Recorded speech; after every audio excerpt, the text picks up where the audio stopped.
Hi all, Dr. Cal from Mornington Peninsula Chiropractic, and today in this video I'll be showing my top 3 stretches that I give for most of my patients and for you guys at home that I would have already prescribed. So I thought I'd just give a quick reminder on why we're doing them and how we do those stretches. Again, we need to be anchoring when we have these stretches, always have an anchor to tighten the tension with these muscles, and we've got to be holding these stretches for a minimum of 30 seconds. Otherwise, we're wasting our time.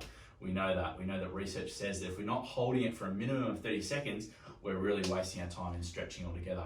So number 1, upper trap, pretty much clamping down. We've got that anchor, placing that hand on top of our head and just leaning off to the side. Not yanking with that neck, but just lightly placing, letting gravity do the work, and slowly letting that muscle release. And for time's sake, I'm not going to be holding them for 30 seconds, but that's what we need to be doing. Transitioning into a LEVATOR scap, which is pretty much the transition. If you can see through here, I've been off to the side, and we just slightly transition to almost like smelling our armpit, and we open up and start to change the origin of the muscle that we're actually stretching. And you'll feel that quite deep stretch at the back of that neck.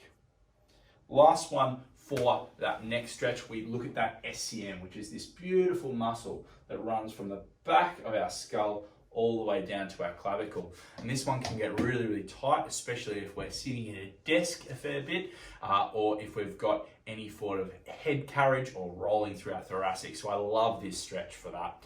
Pretty much we're anchoring down on that sternum, leaning off to the side and opening up and really stretching this SCM. And it's quite hard to talk when we're stretching our SCM because they are so involved when we are using our voice box muscles as well.